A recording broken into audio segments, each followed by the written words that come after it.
भजन लाल जी शर्मा साहब से मैं प्रार्थना करता हूं कि आप आए हुए सभी गौ भक्त बंधुओं का आप हमें आशीर्वाद प्रदान करें। श्रीमान भजन लाल जी शर्मा साहब। भारत माता की, भारत माता की, गौ माता की।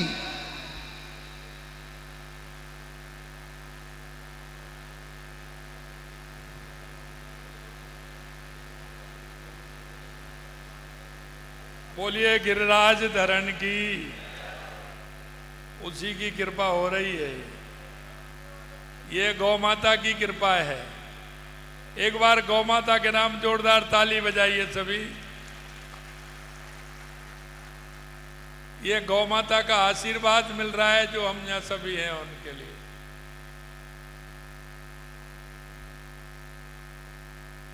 आज के इस देवनारायण गौशाला समिति की तरफ से उद्घाटन एवं शिलान्यास समारोह में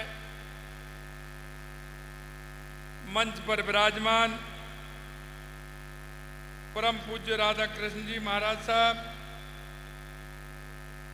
उनके चरणों में अभिनंदन करते हैं, वंदन करते हैं। हमारे पधारे हुए सभी महाराज साहब, उनके भी चरणों में हम वंदन और अभिनंदन करते हैं। आदरणीय माननीय सुरेश जी भाई साहब, जिनको कि सभी जानते हैं, उन्होंने राजस्थान के अंदर लंबे समय तक प्रांत प्रचारक के रूप में, क्षेत्रीय प्रचारक के रूप में यहाँ काम किया है। समाज सेवा के क्षेत्र में हमेशा वो देश को मजबूत करने में आगे रहते हैं। ऐसे माननीय सुरेश जी भाई साहब, कैबिनेट में मेरे साथी गौपालन मंत्री सम्मानीय जोराराम जी कुमावत साहब, आज के इस कार्यक्रम की अध्यक्षता कर रहे भाई प्रेम सिंह जी राव साहब, हमारे राज्यसभा के सांसद सम्मानीय राजेंद्र गहलोत जी, भीलवाड़ा से हमारे लोकसभा के सांसद सम्मानीय दामोदर जी अग्रवाल साहब, हमारे विधायक जो गाय सेवा करते हैं ऐसे अशोक जी कोठारी साहब, हमारे यहाँ के विधायक, लोकल विधायक भाई गोपीचंद जी मीणा साहब,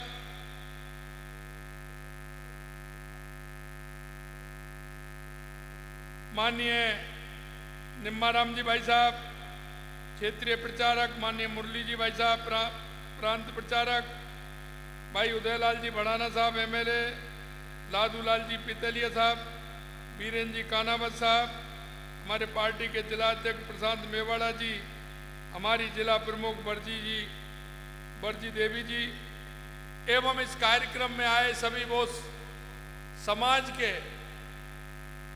वो बंधु जो समाज की प्राकृतिक और आस्था और जिस कार्यक्रम में वो भाग लेते हैं और जहां वो गाय की सेवा करने का काम करते हैं, ऐसे मेरे सभी पूजा योग बुजुर्गों, नौजवान दोस्तों और सभी माता और बहनों, सबसे पहले तो मैं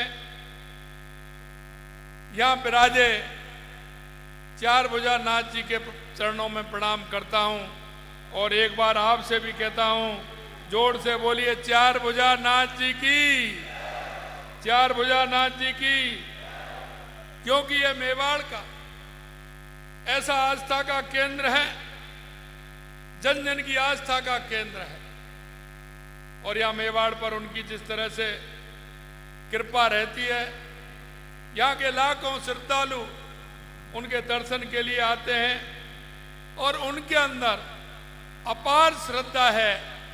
ऐसे हमारे सभी श्रद्धालु जो यहाँ आते हैं, निश्चित रूप से मैं भी आज यहाँ आकर उनके दर्शन कर और गौशाला में आकर अपने आप को धन्य महसूस कर रहा हूँ कि मेरे को आयोजन समिति ने यह मौका दिया और मैं आज आपके बीच में भगवान चार भुजा नाथ जी के भी दर्शन किए और इस गौशाला के एक नेक काम में मैं आया, तो मैं भी निश्चित रूप से धन्य हुआ हूँ। मैं धनोप माता मंदिर, धानेश्वर मंदिर, घाटा रानी माता मंदिर, स्वास्थ्य धाम और राम सनेही संप्रदाय के तीर्थ राम द्वारा में भी शीश नवाता हूँ, क्योंकि ये क्षेत्र हमारा आस्था का, धार्मिक आस्था का क्षेत्र है। मैं उनको भी शीश नवाता हूँ। यहाँ श्री सुरभि गौ चिकित्सालय, गौगृह, ITI भवन के उद्घाटन और किसान प्रशिक्षण सभागार के विस्तारीकरण एवं शिलान्यास समारोह में उपस्थित आप सभी का हार्दिक अभिनंदन भी करता हूँ। यह गौशाला राष्ट्रीय स्वयंसेवक संघ चित्तौड़ प्रांत ने 2003 में जब अकाल के समय श्री देवनारायण गौशाला की स्थापना की, जो आज सुविधाओं से सुसज्जित भी है और एक गौशाला अपने क्षेत्र में एक उन गायों की सेवा करने वाले उन सभी गौ भक्तों की लिए प्रेरणा भी है। आज इसमें 500 से ज़्यादा गौवंश है और रोगग्रस्त एवं दुर्गाग्रस्त गौवंश भी इलाज के लिए यहाँ आते हैं। और आज मैंने देखा यहाँ जिस तरह से एक्सरे मशीन है, क्योंकि पहले हम देखते थे हमारी गाय माता का पैर टूट जाता था, कोई दिक्कत हो जाती थी, हम उस पर कपड़ा बांध करके, आट बांध करके उसको कस करके छोड़ देते थे।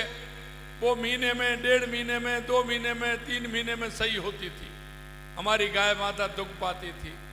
लेकिन आज मैंने देखा कि एक्सरे के माध्यम से हमारे जो गौ सेवक हैं तुरंत एक्सरे करते हैं और उस गाय को आवश्यकता होती है उस हिसाब से उसमें प्लेट लगा करके और उसका ऑपरेशन करके उसको 15 और 20 दिन में ठीक कर देते हैं। ये बहुत बड़ी गौशाला का काम, ये बहुत बड़ा काम होता है। इस गौ चिकित्सालय में आधुनिक चिकित्सा सुविधा उपलब्ध है, जिससे गौवंश को किसी भी चिकित्सा समस्या त्वरित प्रभाव से उपचार मिल सकेगा।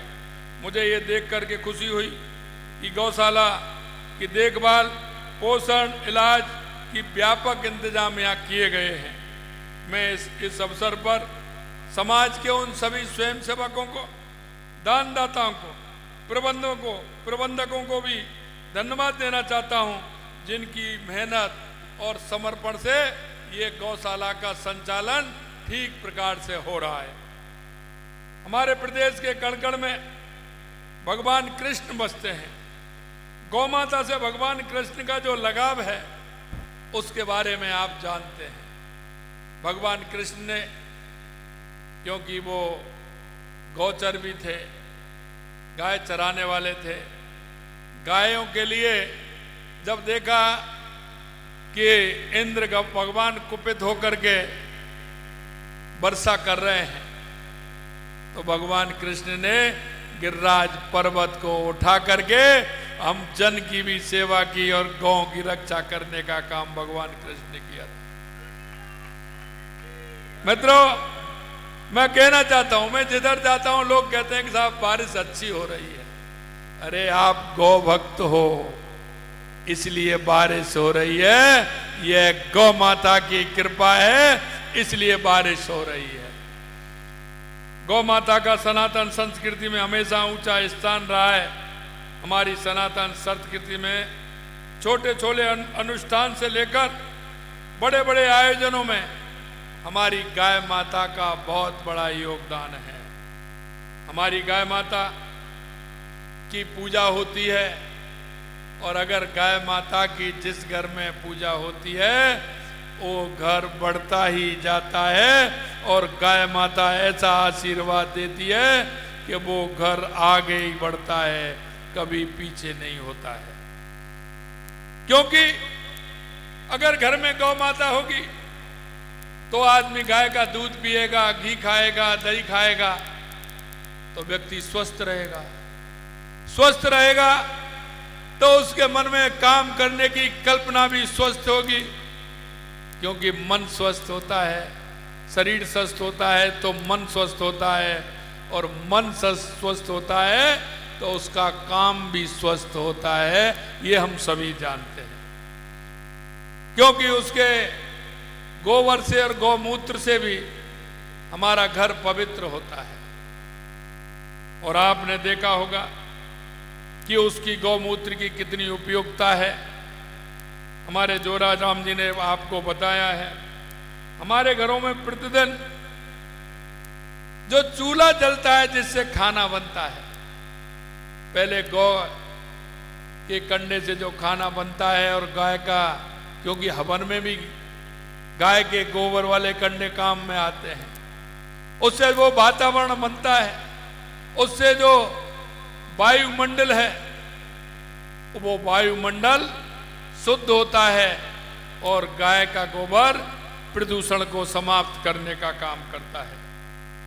हम गाय को चारा खिलाते हैं, गाय को गुड़ खिलाते हैं, गाय की सेवा करते हैं, क्योंकि गाय की सेवा हमारे शास्त्रों में सिर्फ 3 माताओं को कहा है। माँ तो माँ है ही, लेकिन धरती माँ, गौ माता और गंगा माता, ये माँ के साथ में 3 माता और हैं जिनकी हम पूजा करते हैं। अगर इसका मन से महत्व आप समझोगे तो माता का जो लाड और प्यार है ये धरती माता से भी मिलता है, गौ माता से भी मिलता है और गंगा माता से भी मिलता है। इसलिए हमारे सनातन में इनको पूज्य माना गया है। हमारी संस्कृति में गौ माता की महिमा का अंदाज इसी बात से और लगाया जा सकता है। आप देखते हैं पंडित जी के पास जाते हैं, और ये अब का नहीं है, यह सनातन से चला आ रहा है कि गाय माता जब जंगल से गांव की ओर आती है, उस बेला को, क्योंकि जब वो आती है तो धूली उड़ती है और उस बेला को गौधूली कहते हैं।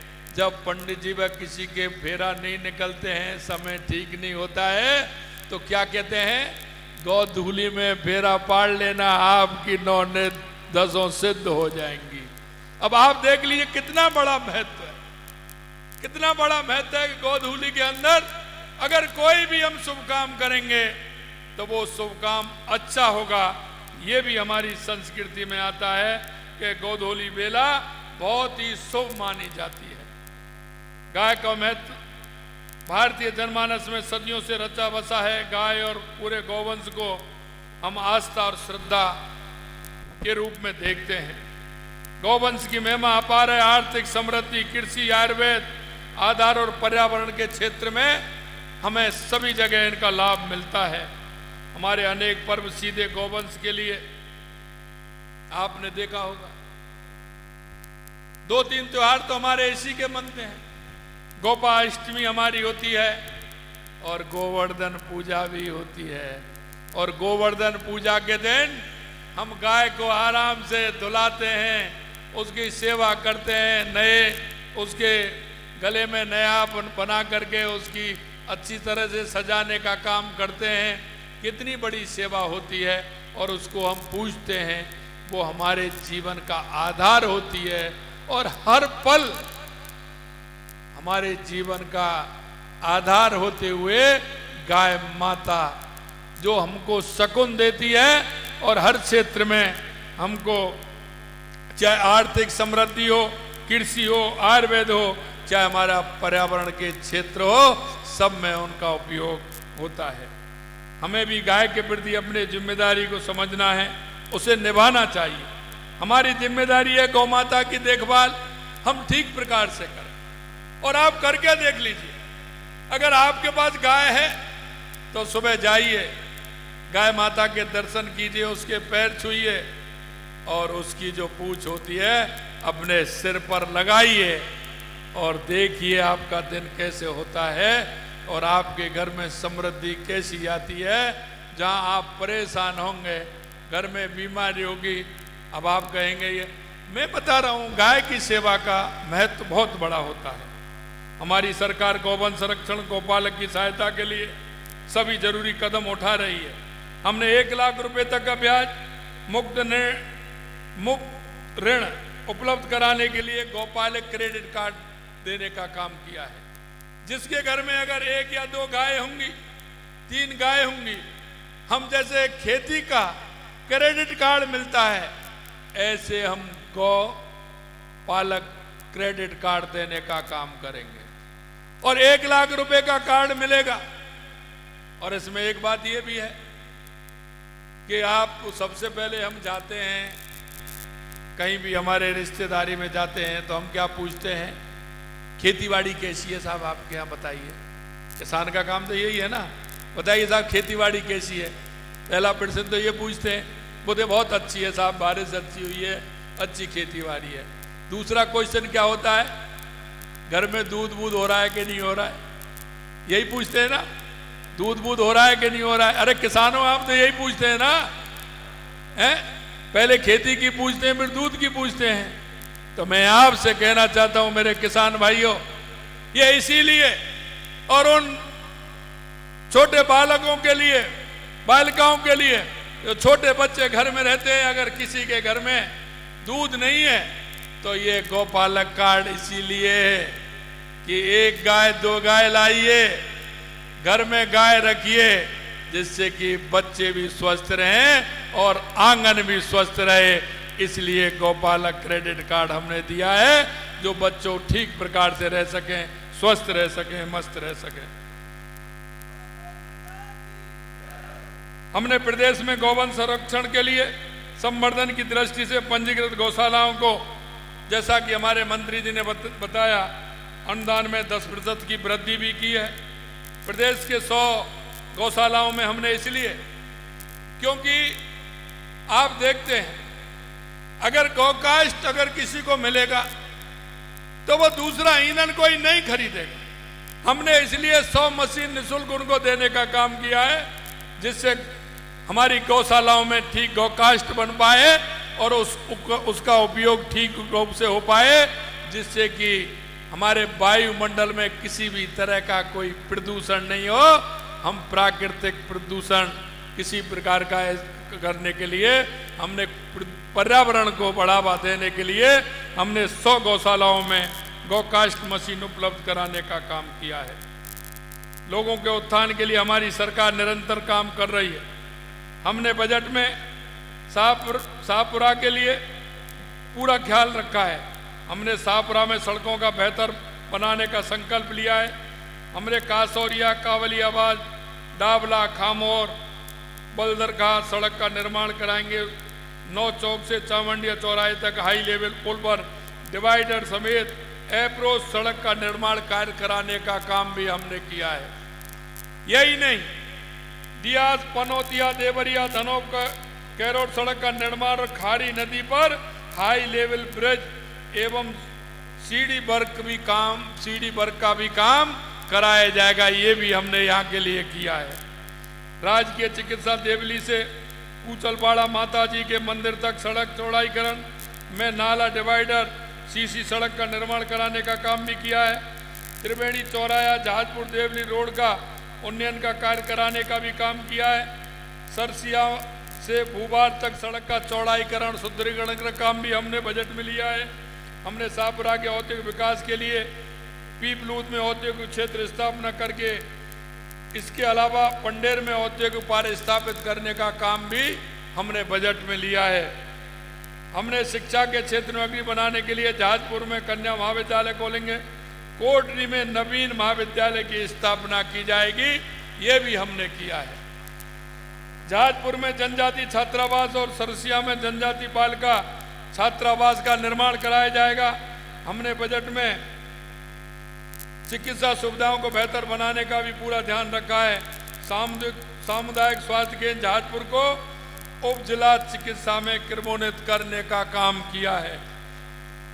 सरदार नगर और अमरगढ़ के उप स्वास्थ्य केंद्रों को प्राथमिक स्वास्थ्य केंद्र में क्रमोन्नत करने का काम किया है। जिला अस्पताल शाहपुरा हेतु भवन निर्माण का कार्य करवाएंगे। गाडोली जहाजपुर में नवीन पशु स्वास्थ्य केंद्र खोला जाएगा। इसके अलावा गुड़ा जहाजपुर में 33 केवी जीएसएच, बनेड़ा में खेल स्टेडियम, शाहपुरा में खेल अकादमी, जहाजपुर में नगरपालिका एवं फल सब्जी मंडी की स्थापना की जाएगी। बनेड़ा में रोडवेज बस स्टैंड संबंधी कार्य भी करवाए जाएंगे। हमने काले हिरणों के संरक्षण हेतु शाहपुरा जिले के आसोप क्षेत्र को आकेट से निषिद्ध एवं कंजर्वेशन रिजर्व क्षेत्र घोषित करने का काम भी किया है। हमने जो जितनी बजट की घोषणाएं आपके यहाँ की हैं, आने वाले समय में निश्चित रूप से वो सभी धरातल पर आने वाली है। मैं आपको इतना विश्वास दिलाता हूं कि हमने जो संकल्प पत्र में जो आपसे वायदे किए थे, निश्चित रूप से हमारी सरकार उनको पूरा करेगी। मेरा आप सभी से आग्रह है कि आप एक नागरिक होने के नाते हमारी केंद्र की या राज्य की सरकार की जो योजनाएं हैं उनका क्रियान्वित ठीक प्रकार से हो, इसकी चिंता भी आप लोग करें, क्योंकि हम इस प्रदेश के जिले के और इस क्षेत्र के हम नागरिक भी हैं। हम सभी का कर्तव्य भी बनता है कि हम गौ माता की सेवा करें, हम ऐसे लोगों की सेवा करें जो अंतिम पायदान पर खड़े हैं, जिस व्यक्ति को आवश्यकता है। कौन मेरी बूढ़ी माँ है जिसको आवश्यकता है, कौन मेरा विकलांग भाई है, मेरा वो गरीब मजदूर भाई है जिसको सरकार की योजनाओं की आवश्यकता है, और उन सरकार की योजनाओं से उसको लाभ मिल सके, योजनाओं से उनको जीवन स्तर कैसे ऊपर उठा सके, ऐसे सभी लोगों का ध्यान रखते हुए हमें काम करना है। आपको देखना है मेरे पड़ोस में ऐसा कौन सा व्यक्ति है जिसको इन योजनाओं का लाभ मिल सकता हो। हम हमारे गांव में, ढाणी में, पड़ोस में उसे देख करके उसका लाभ भी दिलवाएं। अंत में मैं इतना कहना चाहता हूं कि देश के यशस्वी प्रधानमंत्री नरेंद्र मोदी जी ने 5 जून को पर्यावरण दिवस के अवसर पर एक पेड़ मां के नाम उन्होंने अपील की है। मैं आप सभी से आग्रह करना चाहता हूं, एक पेड़ मां के नाम अवश्य लगाएं। और आप देख रहे हैं जिस तरह से अब की बार हमारे प्रदेश में इंद्र भगवान की कृपा है, अच्छी बारिश हो रही है। मैं कहना चाहता हूं अगर एक पेड़ मां के नाम हम सभी ने मेहनत करके लगा दिया, उसकी परवरिश हो गई, तो ये बारिश जो अब की बार हो रही है ये हमेशा होने वाली है। ये मैं आपको विश्वास दिलाता हूं, क्योंकि पर्यावरण के क्षेत्र में अगर हम काम करेंगे तो हमारा पर्यावरण ठीक रहेगा, और हमारा पर्यावरण ठीक रहेगा तो हमारी इस तरह से बारिश भी होती रहेगी। मैं आपसे यही कहना चाहता हूं, जो हमने आपसे संकल्प पत्र में जो वायदे किए थे, हमारी सरकार एक एक करके उस वायदे को पूरा कर रही है। और आपने देखा होगा बजट सत्र में हमने कहा था, हमारे कई नेता कहते थे कि आपने पेपर लीक में क्या किया। हमने कहा कि हमने 115 लोगों से ज्यादा पकड़े हैं। उन्होंने कहा ये तो मछली पकड़ी है, अभी मगरमच्छ बाकी हैं। और आप देख रहे हो उन मगरमच्छों का भी ये स्टार्ट हो गया है, वो भी धीरे धीरे आने लग गए हैं। मैं यही विश्वास दिलाना चाहता हूं, जिस मन से, जिस भाव से आपने भारतीय जनता पार्टी की राजस्थान में सरकार बनाई है, आप चिंता मत करिए, एक एक संकल्प पत्र को पूरा करेंगे। ऐसे लोगों को मौका आ रहा है, धीरे धीरे अपने आप ही आ रहे हैं और ये अंदर भी जाने वाले हैं। आपने देखा होगा अभी कह रहे हैं, वो मुरली वाले को कहते हैं कई लोग, अरे ये हमारी सनातन संस्कृति है, ये मुरली वाले की तो कृपा है। और मैं कहता हूं जो सनातन संस्कृति को नहीं मानता, मुरली वाले को नहीं मानता, वो माँ बाप की सेवा भी नहीं करेगा, उनके प्रति भी उसका भाव नहीं होगा। ये मैं विश्वास से कहना चाहता हूं। मित्रों, अंत में मैं आपसे इतना निवेदन करना चाहता हूं कि हमारी जो सरकार की योजनाएं हैं, उन योजनाओं को ठीक प्रकार से उस व्यक्ति को अगर आप सहारा बन करके, उसका सहयोगी बन करके उनको पहुंचाओगे, तो कोई भी ऐसा व्यक्ति नहीं होगा जिसे केंद्र और राज्य सरकार की योजनाओं से वंचित हो जाए और वो गरीबी से ऊपर नहीं उठे। हमारे राजस्थान को हमें एक विकसित राजस्थान बनाना है, एक मजबूत राजस्थान बनाना है और मजबूत राजस्थान बनाते हुए देश के अग्रणी राज्यों में राजस्थान की पहचान हो, ये काम हमें करना है।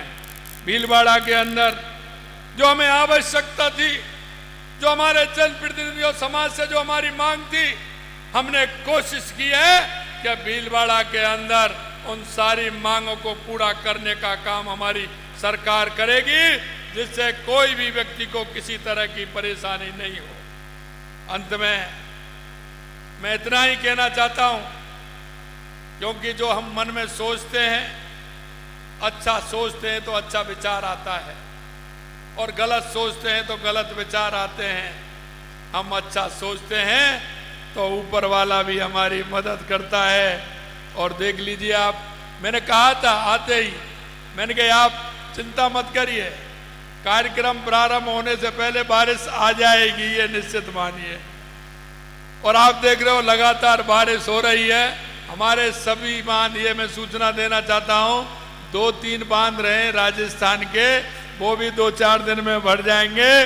बाकी सभी बांध फुल हो गए। इंद्र भगवान की ऐसी कृपा है।